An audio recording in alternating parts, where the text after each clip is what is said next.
President's on inflation, guys? Do you think inflation is a political liability? That's a great asset. More inflation.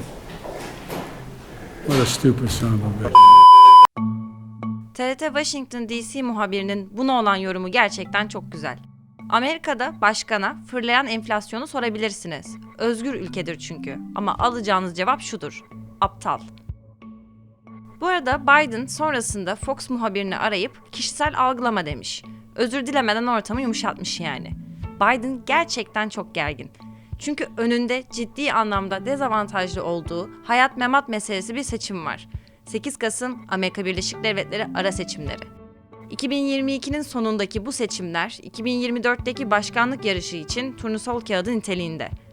Ara seçimler başkanın görev süresinin tam ortasında yapılıyor. Bu yılda adaylar Temsilciler Meclisi'ndeki 435 koltuğun tamamı, Senato'daki 100 koltuktan da 35'i için yarışacak. Temsilciler Meclisi ve Senato, Birleşik Devletler Kongresi'ni oluşturuyor ve Kongre'de şu an Demokratlar çoğunlukta. Ama Kasım 2022 itibariyle ibre tersine dönebilir. Ve ibre tersine dönerse ne olur? İşte o zaman Amerikan demokrasisi için tarihi bir dönüm noktası olacak ve belki de Amerikan demokrasisi çökecek. Bunu ben değil, Kanadalı siyaset bilimci Thomas Homer Dixon diyor. So I think there's a good possibility that American democracy will collapse. I'm not certain it will. I would say it's somewhere around 40% probability at this point. Homer Dixon'ın Amerikan demokrasisinin çöküşü üzerine yazdığı makale Türkiye'de büyük bir karşılık buldu. Sanırım nedeni Amerika'nın bir yerden çökme ihtimalinin bizlere uzak ve ekstrem bir olay gibi gözükmesi. Ancak yine GZT'de Murat Soydan'la yaptığımız dosya haberde Amerika'nın çöküşünün kaçınılmazlığına değinmiştik. Henüz izlemediyseniz ve merak da ettiyseniz ben burada sözümü tamamladıktan sonra o içeriğe de göz atmanızda fayda var. Neyse şimdi Amerikan demokrasisine geri dönelim. Dünyanın belki de en köklü ve doğrusuyla yanlışıyla işleyen demokrasisine sahip Amerika Birleşik Devletleri. Ancak kölelik sisteminden kalma, Katolik, beyaz güdümlü bir mantalite var ve bu mantalite milenyumun 22. yılında da varlığını sürdürüyor. Homer Dixon'a göre bu zihniyetin Amerikan toplumunun karakteristiğindeki değişimlerle birleşmesi bu köklü demokrasinin sonunu getirebilir. Bu mantaliteyi az çok gözümüzde canlandırabiliyoruz. Peki Amerikan toplumunda neler değişti? Orta sınıfın gelirindeki durgunluk, ekonomik güvensizlik ve eşitsizlikteki artış göze çarpanlar arasında. Göç, farklı sosyal statüler arasındaki evliliklerdeki artış ve nüfusun yaşlanmasıyla hız kazanan demografik değişimler. Tırnak içinde eski kafalı beyaz Katolik Amerikalı artık kendisini toplumdan dışlanmış hissediyor ve öfkesi büyüyor. Son madde ise patronların bencilliği. Vergi ödemekten, kamu yatırımları yapmaktan ve dikey hareketlilik yaratmaktan kaçıyor ve ekonomik, ırksal, coğrafi ve eğitimle ilgili büyüyen eşitsizlikleri kapatmak için hiçbir şey yapmıyorlar. Hükümetin de elindeki para kaynakları azaldıkça insanlar kendi güvenliklerini sağlamak için küçük sosyal gruplara dönüyor ve kutuplaşma büyüyor da büyüyor. Bütün bu durumlardan şu çıkarımı yapabiliriz. Amerika'da iki partinin de mutabık kaldığı konu sayısı gittikçe azalıyor. Bunlar her ülkede olabilir, anlaşılır bir durum. Peki ama Amerikan demokrasisi nasıl çökecek? Bütün bu kaosta kilit bir isim var. 45. Birleşik Devletler Başkanı Donald Trump. Siyaset bilimci Homer Dixon'a Trump gerçekten geliyor mu diye sordum. He's been able essentially to capture the Republican Party and drive out his opponents substantially.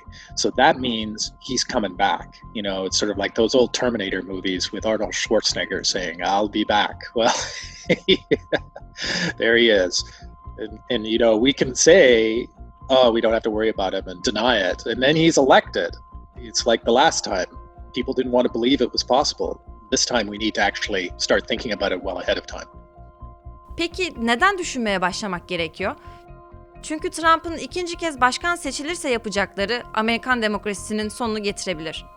40 yıldır çalışmalar üzerine çalışan Dr. Homer Dixon'a göre Trump başkan seçilirse %80 ihtimalle Amerikan demokrasisi başarısız olacak. Trump, cumhuriyetçi olmayan birinin başkan seçilmesini zorlaştıracak şekilde 2024-2025 dolaylarında seçim sistemini değiştirebilir. Bu durum Birleşik Devletler'de sivil istikrarsızlığa ve şiddet eylemlerine dönüşebilir. Böylelikle 2030 yılı gibi de Trump Amerika'da sağcı bir diktatörlüğün gelişimine ön ayak olabilir. Yani Homer Dixon'a göre Trump sadece olaylar silsilesini başlatan aktivasyon enerjisinden de ibaret olabilir. Kanadalı akademisyene tüm bu yaşananların nasıl sivil istikrarsızlığa varabileceğini de sordum. Remember, we have 400 million firearms in the country in civilian hands. We have militia groups like the Oath Keepers, the Boogaloo Boys, the Proud Boys, the Three Percenters, who are ready literally to go to war to attack their opponents. This is a situation that is rife with the potential for major political violence in the country. America is a profoundly violent society. People need to realize that. It's heavily armed, so it's a society primed for fighting. Amerikalılar için çizilen bu felaket senaryosuna bir de gidiş yolu var tabii. Ara seçimler. Kongre baskınından dolayı hala her 5 Amerikalıdan 3'ü Trump'ı sorumlu tutuyor. Trump Twitter'dan da atıldı. Ama tüm bunlara rağmen Biden dönemi ekonomik şartların iyice ağırlaştığı toplum ve Trump'ın popülist söylemleri önceki başkanı avantajlı kılıyor. Son anketler Trump'ın seçmenin %30 ila 40'ına sahip olduğunu gösteriyor. Yani sadece yaklaşık bir %10'a ihtiyacı var. Sonrası malum. Ve Trump, Cumhuriyetçi Parti içindeki rakiplerini bir bir eliyor.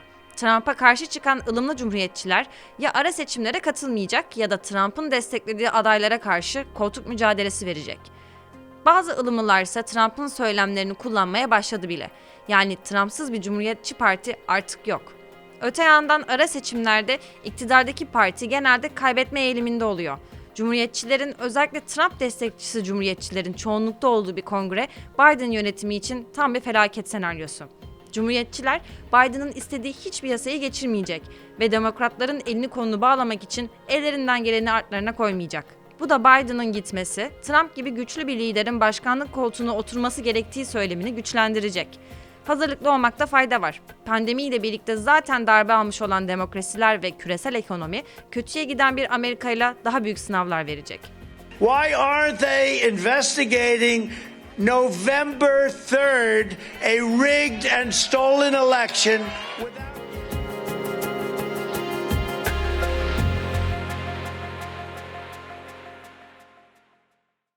What do you think President Trump inflation that?